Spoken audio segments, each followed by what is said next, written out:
Hi, it's Keela Davis, and this is Kyle Pott. We're with Decisive. And Kyle, I want to talk to you about your experience bidding on an NFT. Kind of Sure. laughing about it. I know you posted about this like a week or so ago, Yeah. but it was quite an experience. So could you just, I want to hear about it. Can you set the stage?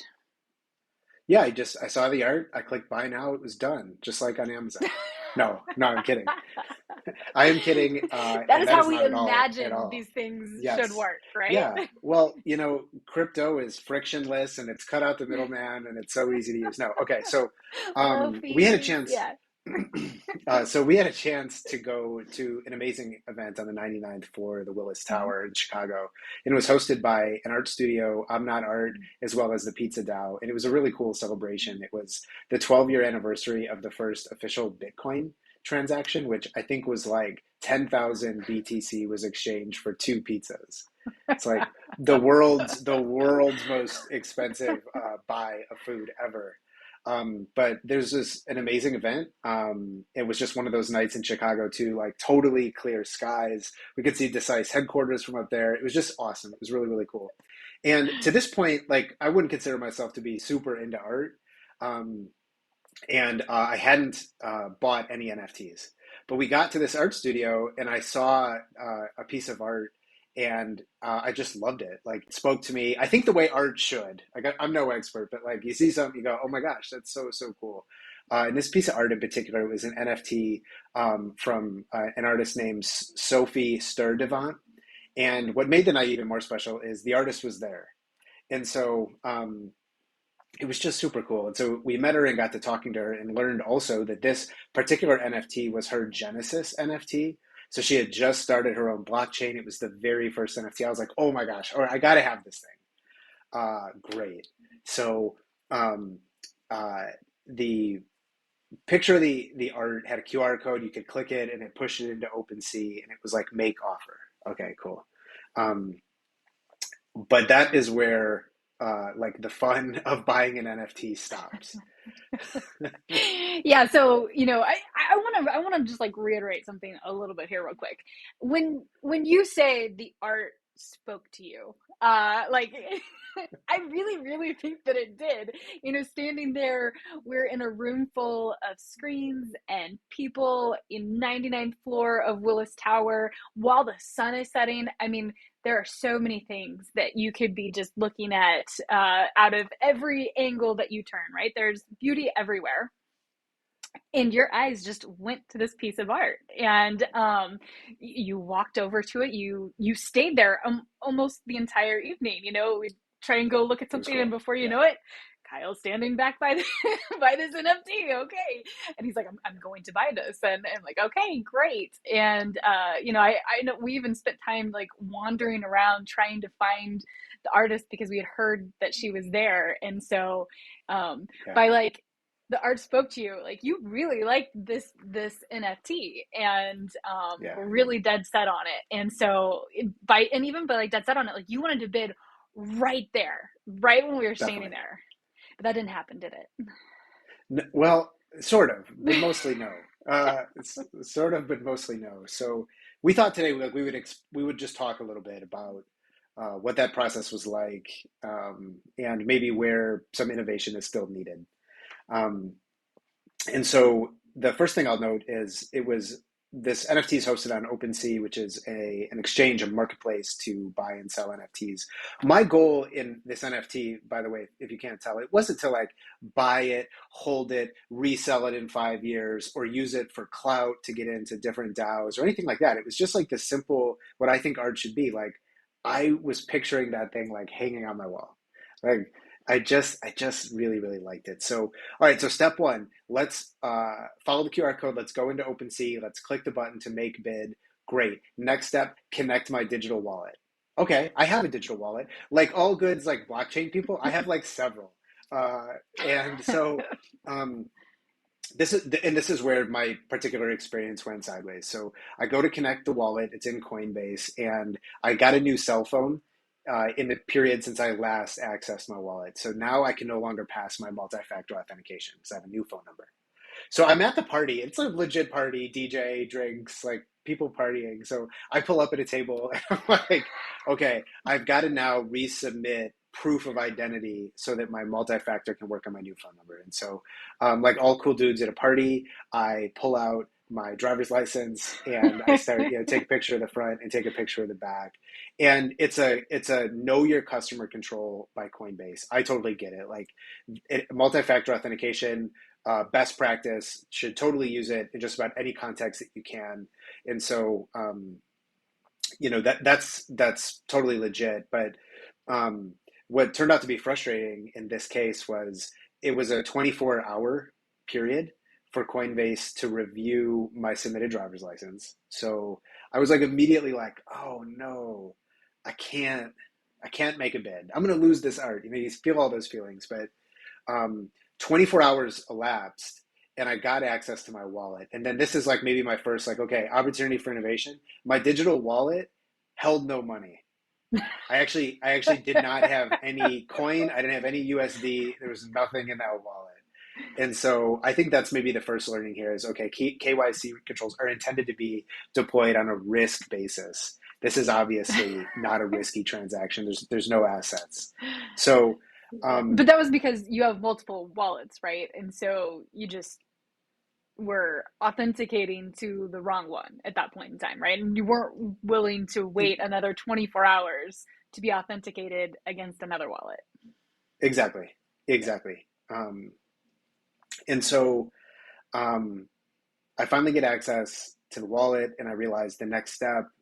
OpenSea requires you to make your bid in Ethereum, actually a derivative of Ethereum. I'll talk about that in a second. So, go out to Coinbase with my Coinbase wallet, buy my Ethereum. Okay, that's relatively straightforward. Um, but gas fees in Ethereum are a problem right now. And so for most transactions, there's a fairly unreasonable, in my opinion, fairly unreasonable load that comes on the gas fees. And so buy my Ethereum, a certain percentage goes to the gas fees. It's in my wallet. Okay. And I remember since I'm bidding on OpenSea, it's a bid. This isn't a buy now kind of transaction. So there's actually a derivative of Ethereum called wrapped Ethereum. It's like abbreviation is WETH. And the idea is you actually wrap and tokenize your Ethereum because it's going to sit in an escrow at OpenSea. So if I win the bid, great. Then my Ethereum goes to the artist. I get the NFT. Except what I didn't realize was to wrap my Ethereum, I've got to pay gas fees again. And so I have to like reduce the amount of Ethereum that I can offer because I got to have enough in the wallet to be able to submit the bid to get it wrapped. Mm-hmm. Okay, so I do that. Fine. Uh, then I go to wrap to actually submit my bid to OpenSea, and I realize the same issue happens again. I have to have enough Ethereum back in my wallet to be able to submit the bid. And so by the time I'm said and done on this, I wanted to bid something like $200 US. Like by the time you're done paying gas fees to get the Ethereum, to wrap the Ethereum, to submit your bid, and by the way, in like 10 or 15 minutes, you know how volatile the price of ETH is right now. So like my $200 came down to like 160 liquid. And I think that that's when we think about the efficiency of crypto, like this is not it. I don't think anyone's vision was that pay that kind of a load to submit the bid. And I'll add too, on this journey is like when I go to buy the Ethereum, my credit card is declined. Okay. So then I use my debit card, and now my anti-fraud bot from my bank is texting with me asking me to confirm the transaction. So I Confirm. do. Yep. And again, I appreciate that. As a customer, I appreciate that. But then what ends up happening is I finally have my wrapped Ethereum. I'm ready to place my bid. But I ran out of enough unwrapped Ethereum to actually be able to pay the fees. So I take the exact same card I just used and I go to buy something like $20 of Ethereum, and my card is declined. And it doesn't say why. Um, and so it's like pulling my hair out. I finally just turned to you. I was like, Keela, can you just send me like $5 of Ethereum so I can please Yes. submit this bid? So I I owe you almost said I owe you no five because dollars. I really just enjoyed the show that was going on of trying to make this I happen. mean, you gotta really want this. Like, you can't be like, it was cool, but no. I mean, I really, really wanted it, and I was amazed by the artist's work, of course. But so finally, we're at the point that I had enough Ethereum to pay the gas fees. I could submit the wrapped Ethereum, and so I was able to submit my bid for the NFT. And then, sadly, I'll just say I did not win the auction either. So. I'm still looking for the right NFT. I think that speaks to me in the same way this art did, but the idea of the takeaway, I think, is, man, you got to understand this stuff firsthand to really gain an appreciation for the compliance controls and why they exist, maybe how they get misimplemented, and then, of course, what is the drag on the user experience to be able to conduct a transaction? So I guess we look back at it as a fun night, obviously, great art, a ton of really, really good learning, but there's still so much more opportunity to optimize these compliance controls so that you kind of meet your standard on know your customer, but also you have removed enough friction from the process to be able to encourage people to use the environment. I just don't think Yeah. normal people would go through all that. I like how you implied you're not in that normal category. Yeah, shoot. I'm not Yeah. either, so it's okay. And probably most people paying attention to this are also not in the normal category. But yeah, I mean, your point is the key one on this whole story, which is being blockchain and being crypto enthusiasts, we want it to be adopted. We want it to be more, just everywhere. And it's really hard for that to happen when there's so much friction. But at the same time, of course, we fully understand, and as compliance professionals, we understand the need for the controls. But when the controls aren't implemented the right way, it prevents the adoption, it prevents the innovation in the space that we so very much want to see. And so, I know that's a passion of yours and mine as well, of course, of Decize, is to be able to find ways to have blockchain and have crypto, take off, but do so in a compliant, automated, frictionless type of way. Yeah.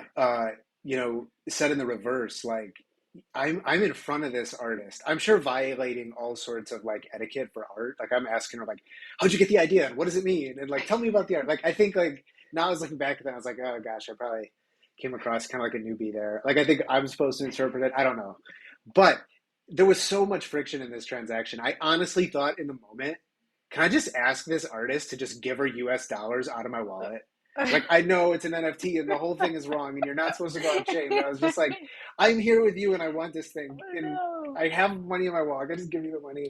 Um, I didn't do that, of course, but with there being so much friction in it, you can't help but just think, oh my gosh, this is not worth it. I love this Yeah. art and it's not worth it. So definitely room for improvement. Absolutely. Well, thanks for sharing your story. Good luck on your NFT hunt. Yes. Hope that your Open to next bidding recommendations for experience, sure. yeah, Yeah. yeah, it's open to recommendations. Hope your next bidding experience is smoother. And Can't be hope worse. So, it can't be worse. All right. Well, thank you, Kyle. Thank there you you go. all. See ya. Bye.